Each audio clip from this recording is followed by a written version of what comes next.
जय भोलेनाथ। जटाटवी गलत जलम प्रवाह पावित स्थले गलेव लंब्य लंबितांबुजंग तुंग मालिका डमट डमट डमट डमट निनाद वड्ड भरवयम चकार चंड तांडवम तनोतु न शिव शिवम।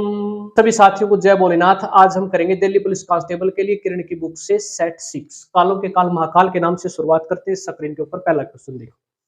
यदि किसी वस्तु पर 32% छूट के साथ और 20% और 12% के दो क्रमिक छूटों के बाद उसके विक्रय मूल्य के बीच अंतर 36 रुपए का है, तो उस वस्तु का अंकित मूल्य कैसे निकाल सकते हैं। देखो, एक तो डिस्काउंट है, दे रखा है 32% का, और दो दे रखे हैं 20% और 12%। तो इसका हम सक्सेसिव निकाल लेंगे इस तरीके से, x plus Y plus X into Y बटे में। सो यहां से आ जाएगा, ये हो जाएगा 34.4%। इसका 32% का और इसका डिफरेंस कितना बनता है 2.4%, जो कि कितना दे रखा है 36 रुपए के बराबर। यहां रख देंगे 36 रुपए के बराबर। 1% हो जाएगा बटे में 2.4 और 100% की वैल्यू क्या हो जाएगी, गुणा 100 कर देना। डायरेक्ट 1500 रुपए क्या आ जाएगा, ये आ जाएगा अंकित मूल्य। एक व्यक्ति ने 50,000 रुपए का निवेश किया, उसमें से कुछ राशि उसने लगा दी 10% पर, साधारण ब्याज पर, और दूसरा भाग उसने लगा दिया, जो शेष भाग था वो 12% पर, और 2 साल में उसे कुल ब्याज प्राप्त होता है 11,640 रुपए। 2 साल का ब्याज है। तो आप इस तरीके से निकाल सकते हो एलिगेशन लगाकर। तो लास्ट में बताना है कि पहला भाग कौन सा था और दूसरा भाग की राशि बतानी है दोनों की।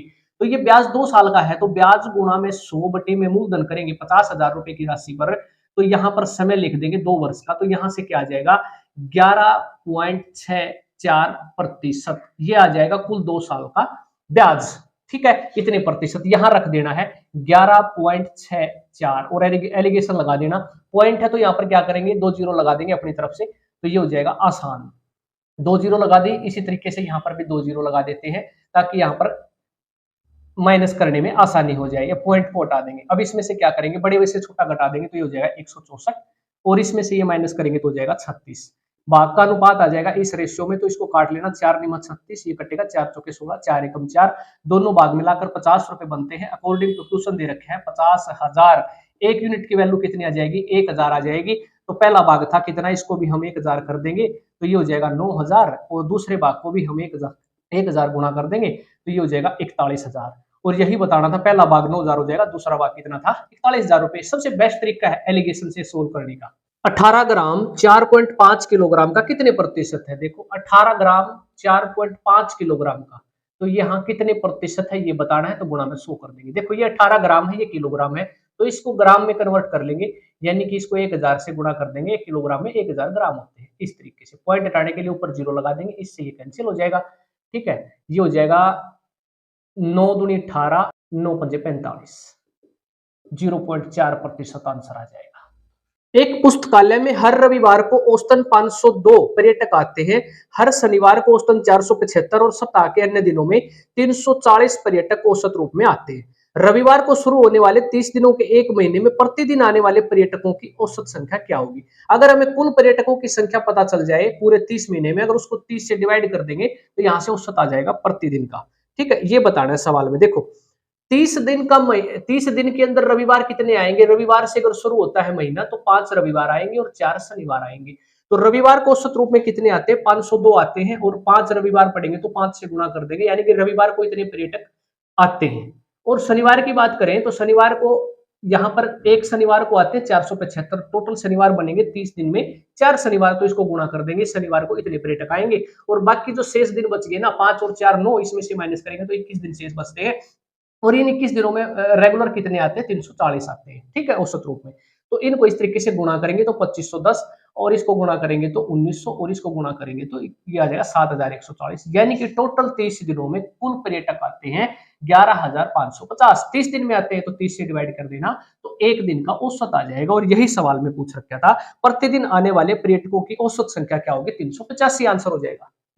दो साइकिलों के मूल्यों के बीच अनुपात 7:8 है, तो 7x बटे 8x ये पहली या दूसरी साइकिल हो जाएगी। 2 वर्ष बाद जब पहली साइकिल के मूल्य में 30% की वृद्धि होती है, तो पहली साइकिल 30% बढ़ा दी। ठीक है, कोई भी मान लिया वैल्यू अपने आप में 100% होती है, 30% बढ़ाना है तो डायरेक्ट 130 बटे 100 कर देना, तो ये 30% बढ़ जाएगी। और दूसरी साइकिल के मूल्य में 1500 रुपए की वृद्धि होती है, तो उनके मूल्यों के बीच अनुपात 15:16 हो जाता है। तो इस तरीके से क्वेश्चन सोल्व कर देंगे, यहाँ से x की वैल्यू आ जाएगी। कैसे निकालेंगे, देखो इस 0 से 0 कैंसिल कर देंगे, और ये जो 10 है ये नीचे आ जाएगा, यानी कि यहाँ पर 10 हो जाएगा, और मल्टीप्लाई कर देंगे यहाँ पर 10, तो इसलिए मैंने यहाँ पर क्या कर दिया 10 8 80 और 10 को 1500 में गुणा किया ये आ जाएगा और 13 7 91 x बराबर है 15/16 क्रॉस में गुणा कर दिया 91 गुणा 16 करेंगे तो ये 1456 x हो जाएगा 15 में इसको गुणा करेंगे तो 1200 x और ये हो जाएगा 15 15 225 ये हो जाएगा इतना। ठीक है, यहाँ से x की वैल्यू क्या आ जाएगी 878.90। तो दूसरी साइकिल कितनी थी, दूसरी साइकिल थी 8x। ठीक है 8x, x की वैल्यू आपको पता चल चुका है 878.90 है, इसको 8 से मल्टीप्लाई कर देंगे ये आंसर हो जाएगा। दूसरी पहली साइकिल पूछता तो ये थी 7x, x की वैल्यू यहाँ रख देते यानी कि इसको 7 से गुणा कर देते 878.90 को, तो आंसर क्या आ जाता है पहली साइकिल का मूल्य आ जाता। एक आयताकार फर्श की लंबाई और चौड़ाई दे रखी है, लंबाई है 14.35 मीटर और चौड़ाई है यहाँ पर 11.55 मीटर की, 5-5 मीटर। इसे पूरी तरह से ढकने के लिए कम से कम कितनी वर्गाकार टाइलों की आवश्यकता होगी। देखो कम से कम टाइल, जैसे हम घरों में जब हम टाइल लगाते हैं ना, तो जो ये मिस्त्री होते हैं किस तरीके से कैलकुलेट करते हैं कि इस कमरे में कितनी टाइलें लगेंगी, तो वो इस तरीके से कैलकुलेट करते हैं कि सबसे पहले आपने निकालना है एरिया। एरिया होता है लंबाई गुणा चौड़ाई। यहाँ पर देखो मीटर दे रखे हैं, यहाँ पर भी मीटर, इसको सेंटीमीटर में बदल लेंगे, पॉइंट हट जाएगी। यहाँ पर 1 मीटर में 100 सेंटीमीटर होते हैं, गुणा में 100 करेंगे तो ये हो जाएगा 14 हट जाएगा, पॉइंट हट जाएगा यहाँ पर, ये हो जाएगा। अब ये हो जाएगा cm सेंटीमीटर। ठीक है, अब ये हो गया। अब एरिया बन गया आपका 1155 गुणा 1435, इसका जो है ना एरिया पता चल गया आपको। ये अब पता करना है कि टाइल यहाँ बतानी है कि कौन सी पूरी तरह से ढकने के लिए कम से कम की बात करता है, तो इसका मतलब जो साइज है ना टाइल का वो बड़े से बड़ा साइज होगा, और बड़े से बड़े का मतलब HCF। और HCF कैसे निकालते हैं, इस बड़ी संख्या को छोटी संख्या से डिवाइड करते हुए चलेंगे जब तक जीरो ना आ जाए, तो HCF आ जाएगा 35। इसका मतलब हमें पता चल गया एक बड़ी से बड़ी जो टाइल है ना वो वर्गाकार है, तो इसका मतलब 35 सेंटीमीटर उसकी चौड़ाई है और 35 सेंटीमीटर ही उसकी क्या है लंबाई है, 35 बाई 35 की है। तो इस एरिया को, आयताकार का जो एरिया आया था ना, इसको एक टाइल के एरिया से डिवाइड कर देंगे। एक टाइल का एरिया क्या हो जाएगा, जब ये वर्गाकार टाइल है तो भुजा गुणा भुजा यानी कि 35 गुणा में 35, तो इससे डिवाइड कर देंगे तो कम से कम टाइलें 1353 लगेंगी इस एरिया में पूरे में। ठीक है, इसी प्रकार जब हम घरों में यूज करते हैं ना, जैसे ये कोई वर्गाकार इस तरीके से कोई है, हमारा मकान है, मान लीजिए कमरा है, इसमें टाइलें लगानी है। अगर आप टाइलें इसमें लगाने चाहो ना तो इसमें क्या करना है, इसका एरिया निकाल लेना। एक बार एरिया निकाल दिया, फिर देखना आपने इसमें कितनी टाइल लगानी है, किस साइज की लगानी है। मान लीजिए आपने लगानी है 2x3 की, या फिर 3x3 की लगानी है, 4x4 की लगानी है, तो इस एरिया को क्या कर देना, इस एक टाइल के एरिया से डिवाइड कर देना, बस टोटल आपको टाइलें यहाँ से पता चल जाएंगी। और मिस्त्री भी ऐसे ही निकालते हैं। ठीक है, इस तरीके से क्वेश्चन निकलेगा। एक व्यक्ति अपनी मासिक आय का 75% खर्च करता है। इंपॉर्टेंट क्वेश्चन, देखो यहाँ पर हम 100 रुपए मान लेते हैं क्रय मूल्य। ठीक है, मान लेते उसकी आय कितनी है, 100 रुपए आय मान लेते हैं। ठीक है,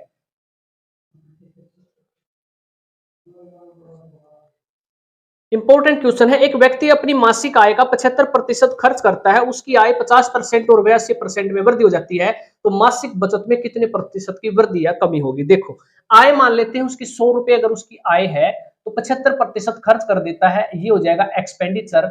और इसकी जो सेविंग हो जाएगी, 100 में से 75 खर्च करने के बाद 25 रुपए सेविंग हो जाएगी, और 100 रुपए उसकी क्या है, इनकम है। अब क्या करता है, इनकम में 50% का इजाफा हो जाता है, वृद्धि हो जाती है। अब इनकम होगी उसकी 150 रुपए, और खर्च भी उसका कितना बढ़ जाता है, 80% बढ़ जाता है। तो 75 का सीधा 80% बढ़ाएंगे तो 180/100 करके देख लेना, ये हो जाएगा 25 या 75, 25 चौका 100, जीरो मत काटो। ठीक है, 4 से कटेगी, 4 चौके 16, 4 5 20, इसको गुणा करेंगे तो 3 5 15, 3 चौके 12 और 1 13। ये क्या हो जाएगा, उसका नया खर्च आ जाएगा, एक्सपेंडिचर। आय कितनी है, 150 रुपए। अब कितनी सेविंग करता है वो, 150 रुपए अगर उसकी आय है तो 135 रुपए उसने खर्च कर दिया, तो यहां से 15 रुपए की वो क्या करेगा, बचत करेगा, यानी कि सेविंग हो जाएगी उसकी 15 रुपए। बताना क्या है, सेविंग में क्या प्रभाव पड़ेगा। सेविंग पहले 25 रुपए करता था, अब 15 रुपए करता है, तो इसका मतलब यहां से उसका जो सेविंग है वो 10 रुपए कम हुई है। पहले कितनी थी, 25 थी, कितने प्रतिशत है, तो यहां से कह सकते हैं 40% की कमी हुई है उसकी सेविंग में। ये आंसर हो जाएगा, और ये सबसे मोस्ट इंपोर्टेंट क्वेश्चन है। व्यक्तियों के एक समूह ने किसी काम को 20 दिन में पूरा करने का निर्णय लिया। मान लीजिए एक्स व्यक्ति थे और 20 दिन में पूरा काम करने का निर्णय लेते हैं, ये हो जाएगा। लेकिन उनमें से 5 व्यक्ति अब्सेंट रहते हैं। यदि समूह के अन्य व्यक्तियों द्वारा काम पूरा 24 दिन में कर लिया गया हो, तो मूल समूह में कितने व्यक्ति थे, यानी यहाँ पर कितने व्यक्ति थे। अगर 5 व्यक्ति एक्स में से मान लीजिए 5 माइनस कर देंगे, ये अनुपस्थित रह जाते हैं, तो ये उपस्थित आ जाएंगे आदमियों की संख्या, और काम को कितने दिन में कर देते हैं, 24 दिन में कर देते हैं, काम बराबर है। इस तरीके से ये हो जाएगा 20x, इसको सोल्व करेंगे, गुणा कर देना, यहाँ 24x माइनस 120, यहां से क्या हो जाएगा, इस 20 को इस तरफ ले जाएंगे और इस 120 को इस तरफ ले आएंगे, ये बन जाएगा 4x इज इक्वल टू 120। 4 से काट देना, कितना आ जाएगा 30। इसका मतलब शुरुआत में कितने आदमी थे, 30 आदमी थे, ये आंसर हो जाएगा। एक व्यक्ति 120 किलोमीटर की यात्रा स्टीमर से, 450 किलोमीटर की यात्रा रेलगाड़ी से, 60 किलोमीटर घोड़े से तय करता है और पूरे उसे क्या कितने घंटे लगते हैं, 13 घंटे 30 मिनट को हम लिख सकते हैं। 13 से 1/2, 13 दूनी 26 और 27/2 घंटे लिख सकते हैं। रेलगाड़ी की चाल घोड़े की गति से 3 गुनी और स्टीमर की चाल से 1.5 गुनी है, तो स्टीमर की चाल क्या होगी। देखो दूरी बटे चाल क्या होता है, समय, दूरी बटे चाल, और यहाँ पर जोड़ दिया तो 13 से 1/2 घंटे का समय लगता है। चाल का रेशियो कैसे निकालेंगे, देखो 120 किलोमीटर की स्टीमर से तय करता है। देखो स्टीमर की यहाँ पर चाल का बताते हैं कैसे रेशियो निकाल सकते हैं। रेलगाड़ी की चाल घोड़े की गति से 3 गुना है, रेलगाड़ी की चाल घोड़े की गति से 3 गुना है, तो अगर हम इसको x मान लें तो इसको 3x मानना पड़ेगा इसकी चाल को। और इसमें दे रखा है स्टीमर की चाल से 1.5 गुनी है, ये रेलगाड़ी की चाल स्टीमर की चाल से 1.5 गुनी है, तो ये कैसे निकाल सकते हैं। देखो इसकी चाल हमें कैसे पता चलेगा, मान लीजिए इसकी चाल थी x, इसका 1.5 गुना 1.5 क्या होना चाहिए, 3x होना चाहिए। ये x से x कैंसिल, ये होना चाहिए 3, ठीक है। तो इसका मतलब x इज इक्वल टू, अगर मैं 3 को डिवाइड कर दूं 1.5 से, तो पॉइंट हटाने के लिए 0, 3 5 15, 5 2 10, तो x की वैल्यू यहाँ पर पता चल जाएगा 2 है, ठीक है। इसको 3x काट दो यहाँ से, ये हो जाएगा, ठीक है, इस तरीके से। तो इसकी चाल जो है रेल की चाल स्टीमर की चाल से 1.5 गुना है, तो ये हो जाएगा स्टीमर की चाल आ जाएगी 2x। तो इसको कैसे सोल्व करेंगे, एलसीएम ले लेंगे 6x, 2 तिया 6, 3 को गुणा करेंगे 12 तिया 36, 900, इसी प्रकार 3 दूनी 6, 2 को 45 में गुणा करेंगे 900, 360, सभी को जोड़ देंगे, 13 दूनी 26 और 27 2 घंटे लगते हैं।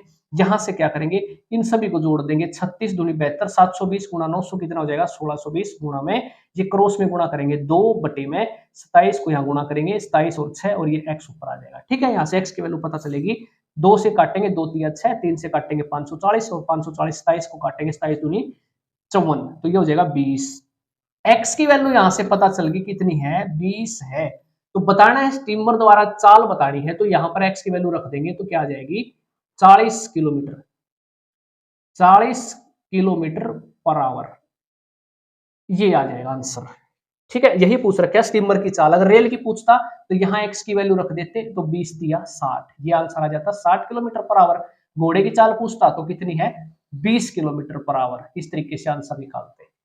2 अंकों की एक संख्या में इकाई का अंक दहाई के अंक से 4 अधिक है, यदि दी गई संख्या और इसके अंकों का योग का गुणनफल 370 है, तो संख्या क्या होगी। इस टाइप के क्वेश्चनों को आपने ऑप्शन से करना है, और बेस्ट रहेगा ऑप्शन से आंसर निकालना। ऑप्शन उठा लेना 37, क्या ये सेटिस्फाई करता है। इकाई का अंक दहाई के अंक से 4 अधिक है, बिल्कुल ये 4 अधिक है, ये 3 है, दहाई का अंक इकाई का अंक 7 है, तो ये 4 अधिक है। एक बात तो ये सेटिस्फाई हो जाती है। और दी गई संख्या कितनी है 37, और इसके अंकों का योग बनेगा 10, और इनका गुणनफल कितना बनता है 370, ये भी बात सेटिस्फाई कर जाती है। तो इसका मतलब संख्या क्या होगी, 37 संख्या हो जाएगी, ये आंसर हो जाएगा। नेक्स्ट क्वेश्चन, रोहित अपनी वस्तुओं पर क्रय मूल्य से 30% अधिक मूल्य अंकित करता है। 100 रुपए अगर कॉस्ट प्राइस है, तो वो अंकित कितना कर देता है, उस पर कर देता है 30% अधिक, यानी 130 रुपए। तो 13.5% डिस्काउंट भी देता है अंकित मूल्य पर, तो इसका मतलब इस पर कितना डिस्काउंट दिया है, 13.5% का। इसका मतलब अब इसका मूल्य कितना रह जाएगा, इसका मूल्य रह जाएगा 86.5%, ये दे दिया डिस्काउंट, तो इसका मूल्य कितना हो जाएगा, ये हो जाएगा 112.45 रुपए। ये क्या है, selling price. According to question selling price कितना दे रखा है, 1012.05, ये किसके बराबर रखेंगे, यानी कि 112.45 हमारे अकॉर्डिंग है, according to question selling price है 1012.50, ठीक है, 05 है, ये 05 1 यूनिट की वैल्यू आ जाएगी। इसके नीचे लिखेंगे 112.45, और क्रय मूल्य पूछ रखा है क्या होगा, तो 100 इसके बराबर हो जाएगा, गुणा में कर देना 100, आंसर कितना आ जाएगा 900 रुपए कॉस्ट प्राइस। इस तरीके से आप क्वेश्चनों को सोल्व कर दोगे। तो ये थी आज की क्लास आपको कैसी लगी, किसी प्रकार का कोई डाउट है तो कमेंट बॉक्स में पूछ सकते हो, ठीक है। मिलते हैं कल इसी टाइम पर, कमेंट में लिख देना जय भोलेनाथ।